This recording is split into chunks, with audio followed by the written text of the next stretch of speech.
Hello, YouTube, and welcome to episode 12 of the Bath City Save here with Football Manager 17. When we last left you, we had just lost to Braintree at the FA Trophy first round, and we were getting ready to play Whitehawk away, and then we've got a home and away series against Hungerford, and we're going to finish up with a live stream of Hampton and Richmond, a home match on the 7th of January. But, since this is Bath, I've been kind of traveling around, getting used to where I'm at and everything, been taking some photos and stuff. So I thought before we got into the gameplay and everything that happened in the episode, giving you the highlights and everything, I might show you a little, some of the photos I've taken. And I took them down to a guy on the high street and asked him if he could kind of put a movie together for me to share with everybody of my different travels. So let's take a few minutes, if you don't mind. We'll kind of take a look at this and see what you guys think of this thing. Here you can see some of the photos I've taken as I went around Bath. I've really enjoyed my time around this city. It's a very beautiful city, got a lot of history in it. I was really kind of surprised to see all the canals and everything around it. And it really is just an interesting place to travel. They've got the Roman baths there that you can go visit. And being a history person like I am, I just love going around and looking at all the history and the architecture. And, for an American, this stuff is so different from what we're used to. And wait, what the heck is that? I know Rich came to see me, but come on, that's ridiculous. And DaveAzzopardi? Dave's a real good friend of mine. And there's Fat Man Doop. He came down from Edinburgh. Where did these pictures come from? Who put these in this? I know this guy said he was going to do this for free, but what?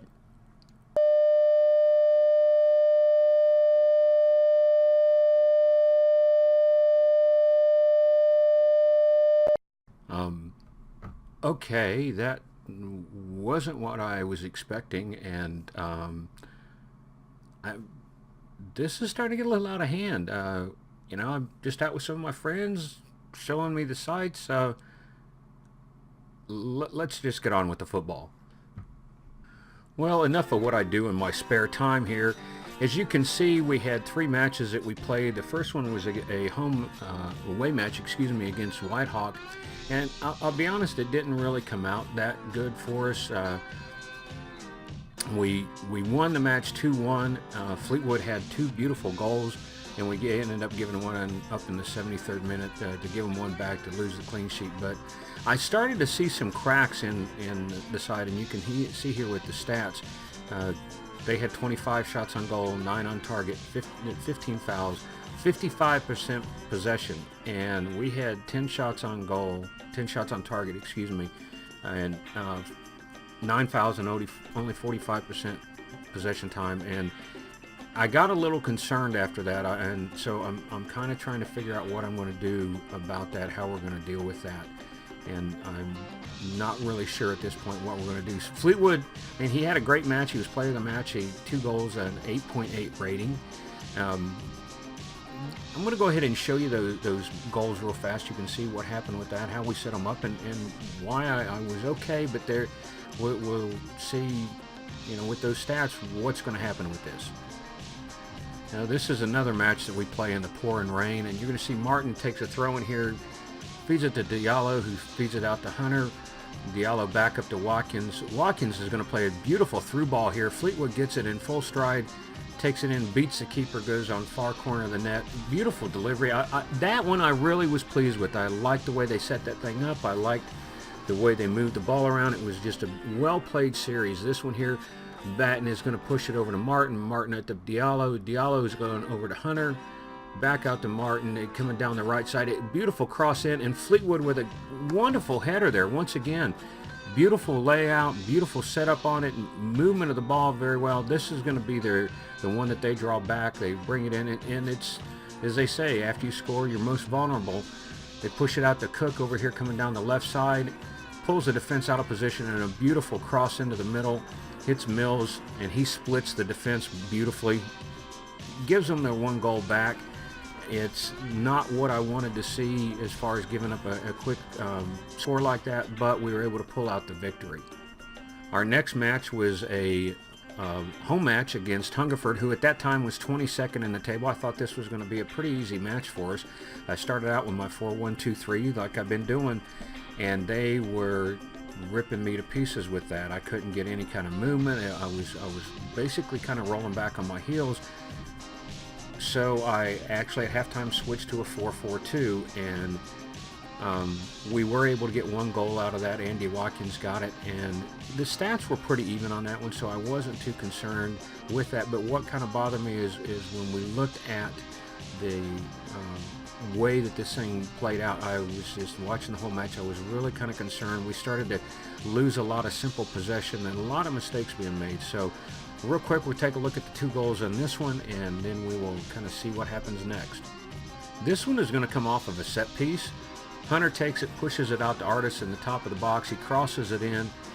They are able to get possession of it, and here we see him moving the ball down the left side. This is what I mean, playing out of position.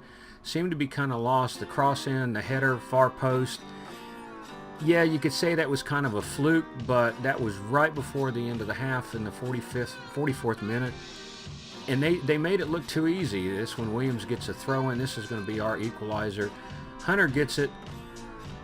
And this is kind of an example of what I mean. We really look sloppy. I mean, we're not completing our passes. We're losing possession. I'm really kind of surprised with the way this happens. Martin gets it though. He pushes it up to Watkins. We finally kind of, it's not we take it, they lose possession. Batten pushes it over to Artis. Artis back to Batten. And we get the clearance down there, and I'm not sure why we're getting such long highlights on this thing. It's supposed to be goal. There it is. And Fleetwood gets the cross into Watkins, and but it wasn't, like I said, it wasn't the fact that we took it from them. They made a mistake, which allowed us to get possession of the ball. So at that point, I started to get a little bit worried about what was happening with the side. I was shocked with that result. We then went and played Hungerford at home and drew 0-0.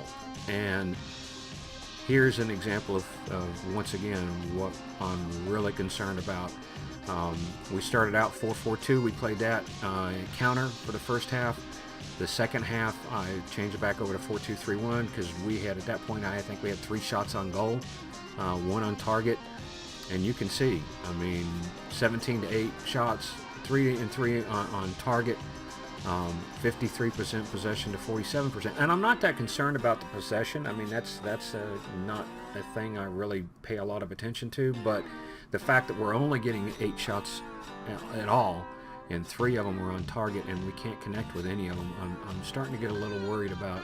Stuart Fleetwood, his rating on this one was a 6.4. I had him and Watkins playing up front. Maybe that was what the problem was.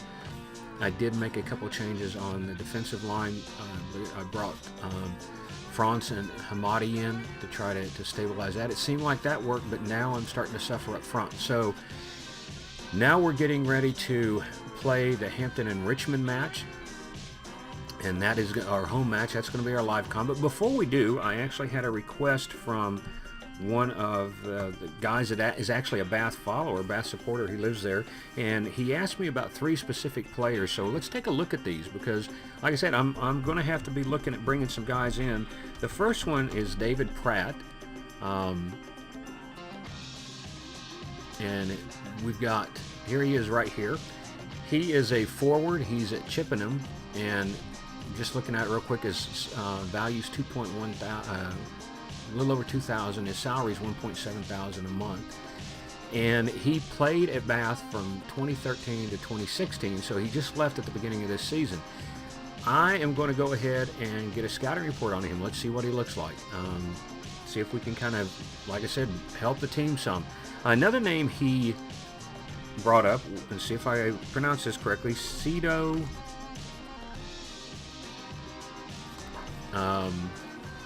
Jambati, I guess. He's a defensive fullback on the right side. Once again, he was at Bath from 2009 to 2011. He then spent from 2011 to 14 at Cheltenham, and now he's at Wickham, 14 to 17. And he, this is another area. He's 29 years old. He's valued at £36,000. His salary is $3.7 thousand per month, but his contract's expiring at the end of June. So I'm going to go ahead and send him out. Let's get a scout report on him. I mean, what have we got to lose? The last name that he asked me about is Kaid Muhammad. He is a inside forward, left side. He doesn't look like he's actually playing it anywhere. He left Bath in 2011, and if you look at this, he had a great time there. He had, at the time he was there, he had 70 appearances, 28 goals, and then he bounced around. He was in Wimbledon for a year, then he spent 2 years in Cheltenham, back to Wimbledon, then to Bristol Rovers, Port Vale, Northampton, Port Talbot, Eastleigh, Tamworth, and then he was at Kettering. And it says he's still at Kettering, but it looks like he's not playing at all. So let's go ahead and get a scout report on him. I mean, what's the worst that can happen? He is 32. He's a little bit older than the guys that I look at, but if he can give us some kind of stability and stuff in there, why not look at him? So let's go ahead and get everything set up. I'll get everything set up for this Hampton and Richmond match, and I'll join you right back. One thing I wanted to show you before we moved on to this match, because of this quirks with the scheduling and stuff, I have actually played 23 matches, but I have a 5-point lead at the top of the table right now. So even worst case scenario, if we lose this, we're still going to maintain our lead. Dartford, if they win theirs would still be 2 points behind us.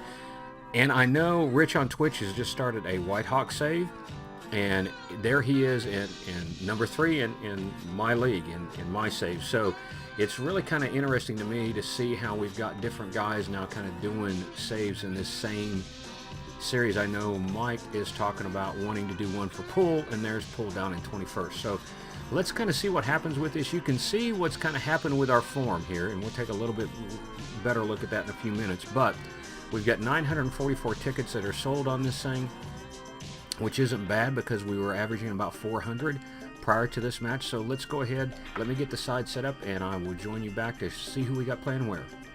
Well, here we are looking at this real quick. I just thought I'd share this with you as we're going through this. It looks like they're saying we're going to end up as a draw with this. They said they've had a great run of form lately, and looks like we're going to cancel each other out. The odds makers from 138.com are giving us a 5-4 odds-on favorite, but based off of my form lately, I don't know. This one's got me kind of worried, so let me see what the sides are, and we will go from there. Well, here they are. Just kind of show you what I've got here. I've got O'Leary in goal. One thing that did happen is Stephen Phillips, my backup keeper, got injured. He sprained his wrist. He's out for 2 weeks. So we moved Harvey up from the under-23s to fill in for him. And across the back, I got Mont. Hamadi, I brought in. I think he's got a little bit more pace in the back. Batten has gotten burnt the last couple matches on the counter. So I brought Hamadi in. I also brought Franz in. Kieran has kind of hit a bad patch, so we've got Franz in there with Martin on the right back. Across the middle, I got Artis and Murphy with Hunter, Watkins, and Diallo across my attacking midfield, and Fleetwood up front.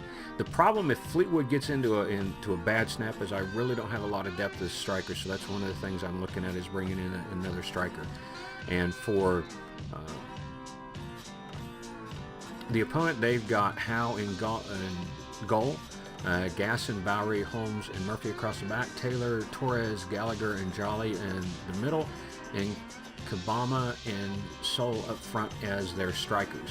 Let's go ahead and I will get through the opposition instructions, and we'll show you the result of the team talk and see if we can kind of get out of this slump we're in right now. Well, as you can see, my team talk didn't go over too well this time. I've just got Martin and O'Leary responding happy. Everybody else is kind of looking at me. I'm concerned because, well, I really think that team morale has a lot to do with this. We are playing the 4-2-3-1 control. I removed some of the instructions real quick. I'll show that to you. I've taken off this down here, freedom of movement. I'm going to leave that alone, and I've taken off offside trap. I'm going to see kind of what happens, and I'm going to go ahead and take this off of the flanks. Let's just go ahead and let them go. I like the overlap. I like the guys coming up and feeding those balls coming through, but right now I haven't really seen that the last couple of matches, so let's see what happens here. We're at home against Hampton and Rhodes, and let's see what happens. Well, there they are, the handshakes. My wife likes to laugh at me about my lavender long coat, but hey, it's my character. I can dress him how I want. So here we get started with the kickoff, and it goes to them, and I hope we don't get one of those quick scores that shows that I'm going to be in trouble. Looks like Shaquille Hunter's went offside. Now Franz is offside. This is not looking good for us. And Hamadi has got a yellow card already. 15 minutes in. Come on, guys. One of their players has got a dead leg, and they're getting a free kick. I know I've got this set up for the highlights, but I'm probably going to go back and watch some of this because I want to see how. There we go. Come on, Fleetwood. You got the gap there. Closed it down quick, and we lost the ball. Mont's got it. One thing I want to ask you guys about, director of football. Jeez. That's what I'm seeing, just sloppy play. Director of football, do we need one? Do we not? I'm really having a hard time with scouting on this level. Would the director of football help me? Turn it over and let him start doing some of the scouting. They're going to get me on the counter. Here they go. Nope, we cleared it out of there. But that worked. Shit. They're 20th in the table. We just drew twice to number 22, and now we're losing to number 20. Sloppy clearance. Well, when the wheels come off the bus, they're going to come off hard. All right, I'm going to do this.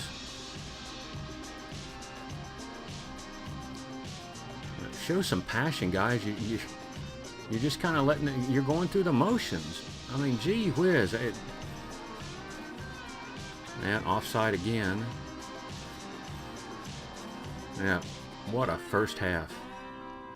Now, yeah, you should be frustrated. This is ridiculous, and Carl Martin is demotivated. Now, I'm going to leave it on control for right now, and if I have to, now to hell with it. I'm losing. I'm losing to the number 20 team in the damn league. This is when the frustration level kind of falls into it, because I don't know what to do at this point. I mean, you know, we were on such a great run, and now we can't buy anything. I mean, we get down there, we lose possession, and just like, there we go. Come on, Fleetwood.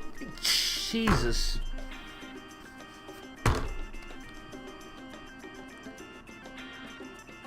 Now, that was, and here they go with another penalty. Get the ball. I mean, there we go. Come on, get him on the break. Watkins pushes it out to Hunter. You've got him on the break into Fleetwood, who has stopped, and he shoots. There it is. Yes. 24th goal of the season. God, we needed that. I mean, it's sad when I'm hoping that we can get a draw out of this thing. 57th minute, beautiful cross in there. Fleetwood, great vision, and curls it. It goes off the keeper. Golly nids. Now, possession. We've got possession. We're getting shots. We need to do something. And Billy Murphy's getting a yellow card. Okay, I'm going to take a look at this. What do? 66th minute. Yeah, my guys are starting to get some trouble here, so I'm going to go ahead and make this substitution because they are, and I got to figure out what's going on here.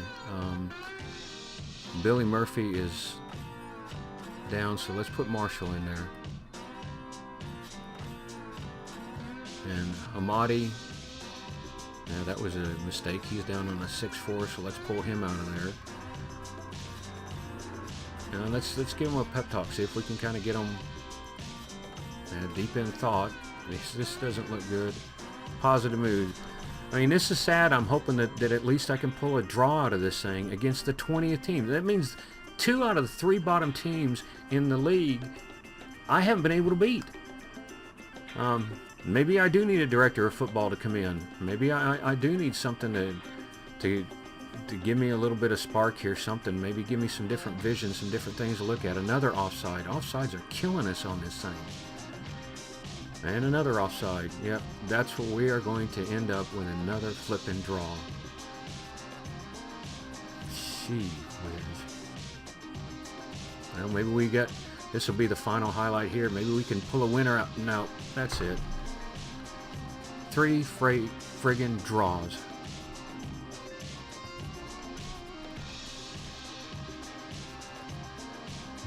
Yeah. Well, okay. What do I do? Give me some advice, folks. I mean, we've hit we're not losing, but we're not winning. I mean, Dartford won their match. If they win their next one, because they've got a match in hand, if they win the next one, they're tied with us. And I mean, we're talking about teams that are down here 21st position. I mean, we should be easily beating them. Let's go ahead and leave the match, see what's going to happen. I got a match in 2 days against Bishop Stafford. So let's take a look at the schedule. I mean, look at this here. Great form. We lose this one, come back, win, and now we've got 3 straight draws against teams we should be beating. We've got Bishop Stortford next, Oxford City away, Margate, Weston-super-Mare, and Truro. Probably going to come back around Truro, maybe St. Albans, kind of look at what's going on. And then when we look at the league table, like I said, we're sitting on 49 points, but Dartford's got a match in hand. They can draw a level back up with us. And I have to be honest. I mean, when we look at it, the media was saying we were going to be lucky if we finished, 15th? Well, there we go. That was the end of episode 12. I hope you guys liked it. I didn't get the results I wanted. It was not a good series for us. But hey, you know, if you like what you saw, then go ahead and hit the like button down there. And if you haven't subscribed, do so. I am enjoying this. I just kind of get to those points which it's kind of like it's not doing what it's supposed to. So, but we're going to see if we can get this figured out. We're going to see if we can get this ship straightened out and get back on our winning ways there. And you look at it, we're doing great. We've got 14 wins, 7 draws, and 3 losses. Goal difference of 20. So you got to take a little bit of a hiccup sometime. But 3 straight draws against teams that we should have been beaten on paper. We need to fix that because we're going to be playing Dartford, Margate, Chelmsford, Whitehawk one more time, and they're not going to be as easy to kind of deal with as these other teams. So anyway, hope to see you back for episode 13, folks, and we'll catch you later.